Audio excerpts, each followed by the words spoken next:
सभी स्नेही जनों एवं सुधी साधकों को सादर वंदे। जय श्री कृष्ण।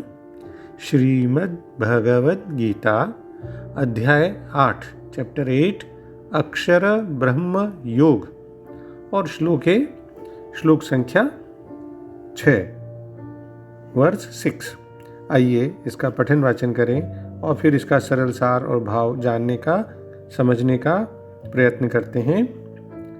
यम यम वापि स्मरन् भावन् त्यजत्यन्ते कलेवरम् तन्तमे वैति कौन्तेय सदा तद् भाव भावितः। इसका सरल शाब्दिक अर्थ इस प्रकार है। पिछले श्लोक में भगवान ने कहा था कि और जो पुरुष अंत काल में मुझको ही स्मरण करता हुआ शरीर को त्याग कर जाता है वह मेरे स्वरूप को प्राप्त होता है, इसमें कुछ भी संशय नहीं है। तो अगर कोई दूसरा भाव है उसको जो याद करता हुआ दूसरी बात को भगवान के अलावा किसी और विषय को स्मरण करता हुआ अगर शरीर को छोड़ता है तो उसकी क्या गति होती है, उसका क्या फल मिलेगा, क्या परिणाम होता है। तो उसको भगवान इस श्लोक में कहते हैं कि हे कुंती पुत्र अर्जुन, यह मनुष्य अंत काल में जिस जिस भी भाव को स्मरण करता हुआ शरीर का त्याग करता है उसको ही प्राप्त होता है, क्योंकि वह सदा उसी भाव से भावित रहा है। Arjuna, thinking of whatever entity one leaves the body at the time of death, that and that alone one attains, being ever absorbed in its thought। यानी अंत काल के भावना के अनुसार, भाव के अनुसार मनुष्य की गति होती है, इस बात को इस श्लोक में कहा गया है। सबसे पहले हम पदच्छेद के माध्यम से संस्कृत शब्दों का हिंदी शब्दार्थ देख लें। कौन्तेय, हे कुंती पुत्र अर्जुन, अंते यह मनुष्य अंत काल में, मरण काल में, यम यम जिस जिस वा अपि भी भावम भाव को स्मरण करता हुआ, याद करता हुआ, कलेवरम शरीर का, त्यजति यानी त्याग करता है, तम उसको एव ही एति प्राप्त होता है, सदा क्योंकि वह सदा तद भाव भावितः उसी भाव से भावित रहा है। यानी भगवान के कहने का ये भाव है कि अंत काल में यानी मरण काल में देह को छोड़ते वक्त यदि भगवान का ध्यान करता है तो भगवान कहते हैं वो मेरे स्वरूप को प्राप्त होता है। लेकिन भगवान ये बताना चाह रहे हैं कि मेरे विषय में ही यह नियम लागू नहीं होता। यानी किस किस में लागू होता है उस बात को अब इस श्लोक में कहते हैं कि हे कुंती पुत्र, प्राण वियोग के समय, जैसा कि शंकराचार्य जी बताते हैं, प्राण वियोग के समय यह जीव जिस जिस भी भाव का, यानी जिस किसी देवता विशेष का चिंतन करता हुआ शरीर छोड़ता है उस भाव से भावित हुआ मतलब उसी में तन्मय हुआ, उसी में लीन हुआ, वह पुरुष सदा उस स्मरण किए हुए भाव को ही प्राप्त होता है, अन्य को नहीं होता। तो शंकराचार्य जी स्पष्ट करते हैं कि जिस देवता की उपासना आप करते हो, उपास्य देव विषयक जो भावना है उसका नाम यहाँ तद्भाव है, उपास्य देव विषयक भावना का नाम।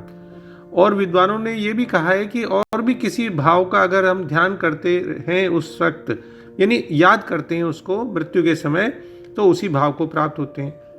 तो वह जिसने भावित यानी बारंबार चिंतन करने के द्वारा अभ्यास किया हुआ हो उसका नाम तद्भाव भावित है। तो अगर कोई ऐसा है तो ऐसा होता हुआ फिर वो उसी को प्राप्त होता है। चिन्मयानंद जी थोड़ा और इसको स्पष्ट करते हुए बताते हैं कि अंतकाल में जिस किसी भाव का स्मरण करते हुए जीव देह को त्यागता है तो वह उसी भाव को प्राप्त होता है। यानी चाहे वह पशु वाला भाव हो या देव वाला भाव हो, यानी जैसा तुम सोचोगे वैसे ही आगे बनोगे, ये एक सिद्धांत है। अब ये बिल्कुल स्वाभाविक ही है कि अगर किसी पुरुष ने जीवन भर अनात्म उपाधियों से, अनात्म मतलब जड़ उपाधियों से, वहाँ से तादात्म्य हटाकर, वहाँ से कनेक्शन हटाकर, उसका ध्यान हटाकर, उसका चिंतन हटाकर मन को आत्मा में ही स्थिर करने का लगातार निरंतर सदैव प्रयत्न किया हो, तो ऐसे साधक पुरुष के मन में अध्यात्म संस्कार दृढ़ हो जाते हैं। तो इस नित्य प्रति सतत चिंतन और संस्कारों के प्रभाव से मरण काल में उसकी वृत्ति सहज ही अपने ध्येय की तरफ, परमात्मा की तरफ ही होगी, और तदनुसार ही मरणोपरांत उसकी यात्रा अपने निर्धारित लक्ष्य की ओर ही होगी। यानी हम ये कभी भी नहीं सोचें कि भाई अंतकाल में ही हम ईश्वर का स्मरण कर लेंगे ना। अंतकाल में अपनी भावी यात्रा को निर्धारित करने का आपके पास कोई अवसर नहीं होता, क्योंकि पूर्व के अभ्यास के अनुसार ही उसी प्रकार की वृत्ति मन में उठती है अंत समय में। तो समझने की बात यही है कि मनुष्य के जीवन भर के विचार संचित होकर मृत्यु के समय उसके विचारों को प्रभावित करते हैं। अतः उस याद से, स्मरण से उसका अगला जीवन बनता है। इसलिए सीधी सी बात है कि अगर कोई इस जीवन में सतोगुणी होता है, निरंतर भगवान का चिंतन करता है, तो संभावना यही है, अधिकतर संभावना यही है कि मृत्यु के समय भी उसे भगवान का स्मरण बना रहे। मतलब यही है कि अंतिम चिंतन के अनुसार मनुष्य को उस योनि की प्राप्ति होती है। यह भी ध्यान रखने की बात है कि अंत काल के चिंतन को बदलने के लिए वहां कोई मौका नहीं है, कोई आपको सेकंड ऑप्शन नहीं मिल रहा है, दूसरी कोई पावर नहीं मिल रही है, कोई आज़ादी नहीं मिल रही है, और न आपका कोई अधिकार है उस चिंतन को बदलने के लिए। तो जिस चिंतन में आप हमेशा लीन रहे हो, तल्लीन रहे हो, फिर उसी के अनुसार आपको जो है अगला जीवन मिलता है। यदि फोटोग्राफर आपका फोटो खींचने लगता है तो वो फोटो खींचने के जस्ट पहले आपको बोलता है रेडी, और उस टाइम जो आपके एक्सप्रेशन होते हैं बस वही फोटो बन करके आ जाता है।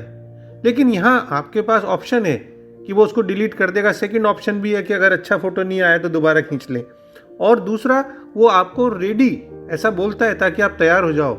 लेकिन अंतकाल के समय वहाँ कोई आपको रेडी बोलने वाला नहीं है कि भगवान का स्मरण कर लो, बस अंतकाल आने वाला है, और सेकंड ऑप्शन भी नहीं है कि चलो दोबारा से एक बार ट्राई कर लो। तो मृत्यु कब आ जाए इसका हमें कुछ पता नहीं रहता, इसलिए अपने स्वभाव चिंतन को निर्मल बनाए रखते हुए हर समय सावधान रहना चाहिए और भगवान का नित्य निरंतर स्मरण करते रहना चाहिए। अभी हम 8वें अध्याय के 5वें श्लोक में ये देखा, 7वें श्लोक में भी देखेंगे। एक बात और, यहाँ भगवान ने कोई आपके ऊपर बंधन नहीं लगाया, कोई ऐसा नियम नहीं बनाया कि तुम भगवान का ही स्मरण करो अंतकाल में। भगवान ने आपको आज़ादी दे रखी है, छूट दे रखी है कि भाई आप चाहो तो मेरा स्मरण करो अंतकाल में, और नहीं तो जो है आपकी मर्जी है उसका चिंतन करो अंतकाल में। मेरा चिंतन करोगे तो मेरे स्वरूप को प्राप्त होगे, और किसी दूसरे भाव में रहोगे उस वक्त अंतिम समय में अंतिम चिंतन होगा तो उसके अनुसार तुम्हें वैसी गति मिलेगी। यानी इस श्लोक में भगवान ये बताते हैं कि कैसी गति आपको मिलेगी ये आपके हाथ में है, आपको आजादी दे रखी है। अपनी उपासना और गति के विषय में मनुष्य स्वतंत्र है। एक बहुत अच्छा श्लोक है, वासना यस्य यत्र स्यात् स तम स्वप्नेषु। तो यह पूरा श्लोक जो है उसका भाव इस प्रकार है कि जिस मनुष्य की जहाँ वासना होती है उसी वासना के अनुरूप वह स्वप्न देखता है। स्वप्न के समान ही मरण होता है, अर्थात वासना के अनुरूप ही अंत समय में चिंतन होता है, और उस चिंतन के अनुसार ही मनुष्य की गति होती है। मतलब ये निकला कि मृत्यु काल में हम जैसा चाहें वैसा चिंतन उस वक्त नहीं कर सकते, बल्कि हमारे भीतर जैसी वासना रही होगी, जीवन भर हमने जैसा चिंतन किया होगा वैसा ही चिंतन अंतिम समय में स्वतः ऑटोमेटिक होगा और उसके अनुसार ही गति होगी। इसी बात को भगवान बहुत सरल शब्दों में कहते हैं कि हे कुंती पुत्र, मृत्यु के समय शरीर छोड़ते हुए मनुष्य जिसका स्मरण करता है वह उसी गति को प्राप्त होता है, क्योंकि वह सदैव ऐसे चिंतन में लीन रहता है। भगवान श्री कृष्ण ने इस श्लोक में यही व्यक्त किया है कि मृत्यु के क्षण किसी पर जो विचार मुख्य रूप से हावी होते हैं उसी के अनुसार उसका अगला जन्म निर्धारित होता है। लेकिन साथ ही यह भी ध्यान रहे कि पूरे जीवन काल में निरंतर मनुष्य जिसका चिंतन करता रहता है और जिस पर अपना ध्यान एकाग्र करता है, उसी के अनुसार स्वाभाविक रूप से उसके अंतिम विचारों का निर्धारण होता है। पुराणों में भरत महाराज की कथा मिलती है कि उन्होंने राज्य त्याग दिया, तपस्वी का वेश धारण किया, वन में जाके रहने लगे। एक गर्भवती हिरणी के पीछे सिंह था, तो उसने बचने के लिए नदी में छलांग लगा दी। तो वहाँ पे उसको प्रसव होने के बाद जो है हिरण का बच्चा पैदा हुआ, उसको वो ले आए और उसको पालने पोसने लगे। उसमें बहुत आसक्ति होगी, अंत समय में उसी आसक्ति के कारण उसी का उनको ध्यान रहा, तो अगले जन्म में वो हिरण बन करके पैदा हुए। लेकिन चूंकि वो धर्मात्मा थे, हमेशा उसका अध्यात्म का ही आचरण करते थे, धर्म के ऊपर ही रहते थे, तो उनको अपने उस पूर्व जन्म की याददाश्त रही और उन्होंने वैसा ही काम किया। और अंततः जब उन्होंने हिरण के शरीर का त्याग किया तो उन्हें पूरा मनुष्य जन्म मिला और फिर वह महान संत जड़ भरत बने। स्कंद पुराण में स्पष्ट उल्लेख है कि मृत्यु के क्षणों में भगवान का स्मरण करना अत्यंत कठिन है। जीवन भर आपने जैसा चिंतन किया, अंत समय में आपके विचार वैसे ही रहते हैं। चिंतन उस समय, अंतिम चिंतन उसी प्रकार होता है। क्योंकि एक उक्ति है ना संस्कृत की, यद भवम तद भवति, यही नियम है, जैसा मन करता है वैसा ही बन जाता है। इसलिए आध्यात्मिक साधना का अभ्यास बचपन से ही कराना चाहिए, जबकि रिलेटिवली मन हमारा शुद्ध और सांसारिक जीवन की जो विषैली कुरूपता है उनसे मुक्त होता है। यानी संपूर्ण जीवन में लगातार आपने जो आध्यात्मिक साधना का प्रयत्न किया, ये वही चीज है जो आपके भविष्य का निर्णय करती है। शब्दशः जो इसका अर्थ है तद्भाव भावित, उसका मतलब ये है कि उसकी दशा यानी उसके भाव में पहुंचाया गया, भावितः। आत्मा उसी दिशा को प्राप्त होती है जिसका कि अंतिम क्षणों में ध्यान कर रही होती है। यानी जीव, हम जो कुछ सोचते हैं वही बन जाते हैं। कुल मिला के बात यह है कहने की, हमारे अतीत के विचारों से हमारे वर्तमान जन्म का निर्धारण हुआ है और हमारे वर्तमान विचारों से भविष्य के जन्म का निर्धारण होगा। तो अंत में हम डॉक्टर राधा कृष्णन जी के सरल शब्दों में इसका भाव पुनः देख लें कि हे कुंती के पुत्र अर्जुन, अंतिम समय में मनुष्य जिस जिस अस्तित्व की दशा का ध्यान करता हुआ शरीर का त्याग करता है, वह उसके ध्यान में सदा मग्न रहता हुआ उस दशा को ही प्राप्त करता है। जय श्री कृष्ण। ओम श्री कृष्णार्पणमस्तु। डॉक्टर बी के शर्मा के प्रणाम और किसी भी भूल अथवा त्रुटि के लिए क्षमा।